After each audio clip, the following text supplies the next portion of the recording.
తెలంగాణలో కృష్ణా జలాలపై రాజకీయ రచ్చ మరో రేంజ్కి వెళ్లబోతోంది. ఇన్నాళ్లు బీఆర్ఎస్ చేస్తోన్న దాడికి సీఎం రేవంత్ ఎదురు దాడి చేయడానికి రెడీ అయ్యారు.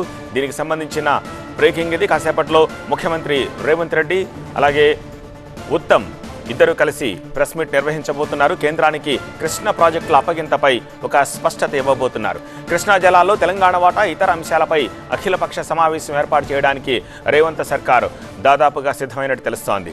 అఖిలపక్ష సమావేశం ఏర్పాటుపై కూడా ముఖ్యమంత్రి రేవంత్ ఒక ప్రకటన విడుదల చేసే అవకాశం ఉంది. కేఆర్ఎంబీ ఎజెండా, చర్చల వివరాలు, నిర్ణయాలు, ఒప్పందాలపై సీఎం రేవంత్ రెడ్డి సమగ్ర నివేదిక విడుదల చేయబోతున్నట్టు తెలుస్తోంది.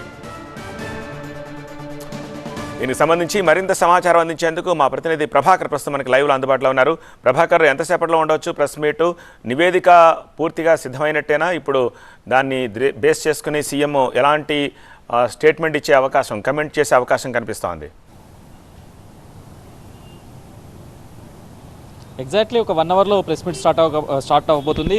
కొద్దిసేపటి క్రితమే మాదాపూర్లో ప్రైవేట్ కార్యక్రమంలో పాల్గొన్న సీఎం కొద్దిసేపట్లో సచివాలయానికి రానున్నారు. వచ్చిన వెంటనే ప్రెస్ కాన్ఫరెన్స్లో పాల్గొన్నారు. ముఖ్యంగా కేఆర్ఎంబీ టార్గెట్గానే ఈ ప్రెస్ మీట్ జరగనుంది. గత కొద్ది రోజులుగా బీఆర్ఎస్ అధినేతతో పాటుగా మాజీ మంత్రులు హరీష్ రావు కానీ, కేటీఆర్ కానీ కేఆర్ఎంబీకి ప్రాజెక్టులు అప్పగించడం పైన జరుగుతున్న రచ్చకు సంబంధించి సీఎం మాట్లాడనున్నారు.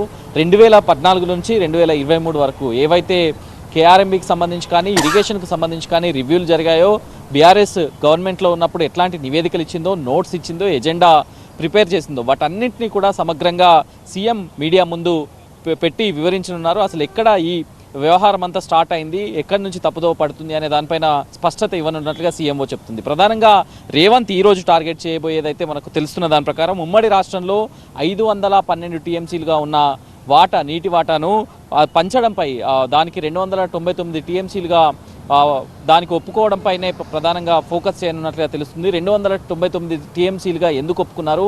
అసలు 50% 50-50 వాటా కింద విభజన జరిగినప్పుడు మాత్రమే కేఆర్ఎంబీకి ప్రాజెక్టులను అప్పగించడంపై ఒప్పుకోవాల్సి ఉన్నప్పటికీ మీరు అప్పుడే ఎందుకు ఆ సంతకాలను పెట్టారు అనే దానిపైనే ప్రధానంగా సీఎం ఫోకస్ చేసే అవకాశం ఉంది. దీంతో పాటుగా ప్రధానంగా అఖిలపక్ష సమావేశం పెట్టి ఈ కేఆర్ఎంబీ ఇష్యూను వాళ్ళకు కూడా వివరించే ప్రయత్నం చేయడానికైతే సీఎం రెడీ అవుతున్నట్లుగా తెలుస్తుంది. మొత్తానికి ఈ గతంలో జనవరి 27 రోజు ఒక రివ్యూ జరిగింది. ఆ రివ్యూలో చాలా స్పష్టంగా అధికారులను కూడా చెప్పారు. అధికారుల నుంచి కూడా స్పష్టమైన నివేదికను కూడా తెప్పించుకున్నారు. ఇంతకుముందు గత ప్రభుత్వం జరిగిన నోట్స్ కానీ, ఎజెండా కానీ, అట్లాగే అంతకుముందు చేసిన మొత్తం డెవలప్మెంట్ అంతా కూడా తెప్పించుకున్నారు. అధికారులకు కూడా చెప్పారు, ఎక్కడైతే రాంగ్ ప్రాపగండా అవుతుందో అక్కడ మీరు డెఫినెట్గా దానికి సంబంధించి కౌంటర్ ఇవ్వండి అనేదైతే అధికారులను ఆదేశాలు కూడా ఇచ్చారు. సో ఈ రోజు ఉత్తమ్ కుమార్ రెడ్డి ఇరిగేషన్ మినిస్టర్ గారు ఉన్నారు. సో ఉత్తమ్ కుమార్ రెడ్డితో కలిసి సీఎం ఈ ప్రెస్ కాన్ఫరెన్స్ నిర్వహించబోతున్నారు. ఒక పెద్ద కౌంటర్ ప్రెస్ మీట్ గానే చూడొచ్చు. ఎందుకంటే బీఆర్ఎస్ అధినేత అసెంబ్లీలో ప్రమాణ స్వీకారం చేసిన తర్వాత కేసీఆర్ పార్టీ ఎమ్మెల్యేలకు కానీ, ఎంపీలకు కానీ చెప్పారు. దాని తర్వాత డెవలప్మెంటే షెకావత్ను కూడా కలిసి టీఆర్ఎస్ ఎంపీలు ఒక రిప్రజెంటేషన్ ఇచ్చారు. సో ఇదంతా కౌంటర్ చేస్తూ సీఎం ఎక్కడ అదంతా కూడా జరుగుతుంది అనే దానిపైన కౌంటర్ చేయనున్నారు. సో మొత్తానికి ఈ ప్రెస్ కాన్ఫరెన్స్ తర్వాత ఒక క్లారిటీ అయితే వచ్చే అవకాశం ఉంది. అఖిలపక్ష సమావేశం నిర్వహిస్తారా, శ్వేతపత్రం విడుదల చేస్తారా అసెంబ్లీ సమావేశాల్లో? సో ఇదంతా కూడా ఒక క్లారిటీ ఇచ్చే అవకాశం అయితే మనకు డెఫినెట్గా కనిపిస్తుంది. సత్య. రైట్ ప్రభాకర్.